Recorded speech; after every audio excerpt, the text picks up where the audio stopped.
안녕하십니까 우리 성도 여러분. 오늘도 건강한 하루를 보내셨는지 모르겠습니다. 아무쪼록 주님께서 늘 함께 하여 주시는 우리 모든 교우님들의 생애가 되길 간절히 소망합니다.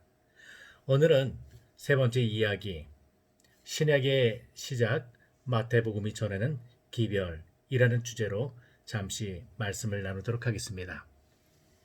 먼저 성경 말씀을 읽어드리겠습니다. 마태복음 16장 13절로 17절의 말씀입니다. 예수께서 가이사랴 빌립보 지방에 이르러 제자들에게 물어 가라사대 사람들이 인자를 누구라 하느냐? 가로되 더러는 침례 요한, 더러는 엘리야, 어떤 이는 예레미야나 선지자 중에 하나이다. 가라사대 너희는 나를 누구라 하느냐?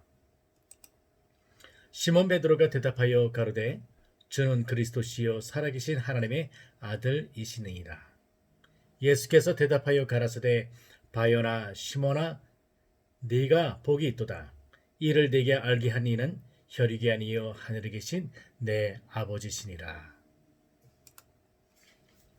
신약 성경 우리가 펼치게 되면 처음 만나는 성경책이 바로 마태복음입니다.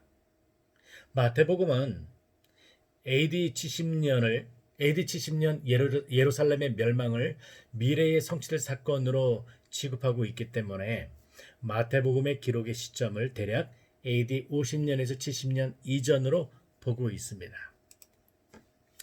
이 말은 AD 50년에서 70년 이전이라고 하는 그 사실은 마태복음이 기록되는 그 당시는 한가로이 평화로운 시절에 쓰여진 글이 아니라 예루살렘의 멸망을 목전에 두고 있는 그러한 때에 마태가 성도들에게 쓴 글이라고 한다는 사실입니다. 때문에 세상의 끝을 직감하고 있는 21세기 저와 여러분에게 매우 중요한 메시지가 되지 않는가 저는 생각해 보는 것입니다. AD 70년의 예루살렘의 멸망, 아니 당시 유대인들에게서는 어쩌면 세상의 멸망이 될 수도 있는 그러한 상황에서 그들이 마태를 통하여 받아본 마태복음의 이 편지서는 매우 중요한 의미를 담고 있었는데 그 주된 내용은 우리가 잘 알고 있는 것처럼 그분은 우리의 왕이라는 사실이었습니다. 마태복음은 총 28장으로 이루어져 있습니다. 그러면 총 28장 가운데에 제일 많이 언급되어 있고 제일 많이 강조되고 있는 부분이 무엇인가? 그것은 바로 예수님의 생애였는데 예수님의 출생부터 그분의 죽음까지, 아니 더 나아가 부활과 승천까지 그분이 어떠한 생애를 살아왔으며 우리를 어떻게 구원하셨고 우리를 어떻게 사랑하시는가에 대한 이야기였습니다. 물론 여기에는 예루살렘의 종말과 같이 앞으로 우리가 어떻게 대처해야 될 것인가 하는 이야기도 분명 담겨져 있습니다. 그러나 그 이야기는 매우 일부분에 지나지 않고 28장을 이루고 있는 마태복음의 전체적인 메시지는 그분은 우리의 왕이라는 사실을 말하고 있다는 것입니다. 그래서 그분의 출생을 이야기하면서 그분께서 죄인을 사랑하시고 죄인을 구원하시는 그 이야기와 그리고 왜 주님께서 십자가에 달리셔야 했는지에 대한 이야기를 우리에게 들려주면서 그분은 우리의 왕, 우리의 구원자, 우리의 메시아라는 사실을 기억하자라고 한다는 것입니다. 앞서 말씀드렸지만 마태복음의 기록은 어떠한 한가로운 시절이 아니었습니다.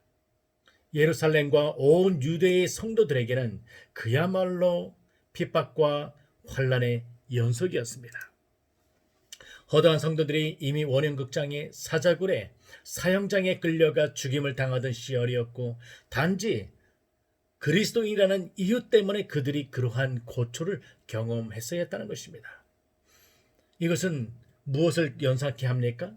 장차 우리도 단지 재림성도라는 이유 때문에 미움을 받고 투옥되며 사형되는 날이 곧 찾아올 것이라고 하는 그러한 사실을 우리에게 기억되게 하지 않습니까? 그러한 시절을 보내고 있는, 그래서 종말을 눈앞에 두고 있는 성도들에게 마태가 피를 토하면서 정말 피를 토하는 심정으로 전하고 싶어하는 그 메시지는 오늘 우리가 기억해야 될 중요한 메시지 중에 하나라고 한다는 것입니다. 그것은 다시 한번 강조하지만 주님은 우리의 왕, 그리고 그분은 우리를 매우 사랑하신다는 사실입니다. 마태복음 28장 가운데에 4분의 3이 어쩌면 5분의 4가 그분이 누구시며 그분이 어떠한 일을 했는지, 그분이 어떤 길을 걸어갔으며 그분의 손이 닿는 곳에 어떠한 일이 일어나는지에 대하여 예수님의 이야기를 우리에게 상세하게 가르쳐주고 있습니다. 왜일까요? 마태복음은 왜 곧 AD 50년에 쓰여졌다고 하면은 이제 20년 후면은 세상의 멸망이 다가올 텐데 왜 그는 마치 한가로워 보이는 것처럼 예수님께서 어떠한 길을 걸어갔으며 그분의 손길이라는 것에 어떠한 치유가 있는지 왜 그러한 일에 주목하며 성도들에게 말하고자 했었을까요? 그것은 이제 곧 사형장에서 원형극장에서 사자굴 에서 이제 곧 내 차례가 돌아오게 될 성도들에게 그 말씀을 전하면서 그분은 우리의 왕, 우리의 구원자, 우리의 메시아라는 사실을 말하면서 두려워 말라, 놀라지 말라, 그분은 너를 사랑하신다, 너를 기필코 구원하신다 라고 하는 사실을 일러주고 싶었던 것은 아니었을까요? 마태복음의 전체적인 모든 메시지 가운데에 진수 중의 진수는 우리가 오늘 본문의 말씀으로 소개한 마태복음 16장의 바로 그 말씀입니다. 예수님께서 제자들에게 먼저 물었습니다. 너희는 나를 누구라 하느냐? 이럴 때에 베드로가 뭐라고 얘기했다고요? 저는 그리스도시요 살아계신 하나님의 아들이시나이다.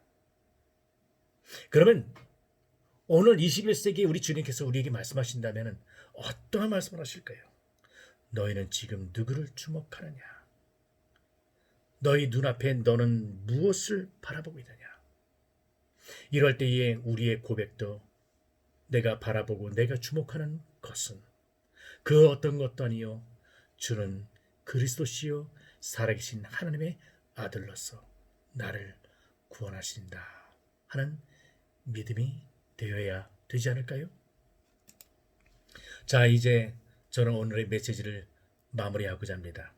지금 신종 코로나가 물론 지금 많이 완화가 됐고 그래서 이제 곧 예전의 일상으로 다시 돌아갈 것 같은 그런 생각도 들지만 그러나 한편으로 여러 곳에서 이 신종 코로나 다음에는 어떤 일이 올 것인가에 대하여 정말 초미의 관심들을 보이고 있는 이러일 때 우리 재림 성도들이 잊지 말아야 될 시선의 초점, 그것은 우리의 앞날이 어떻게 전개될 것인가. 물론 그것도 매우 중요하지만 우리의 시선이 여기에 고정되었으면 좋겠습니다.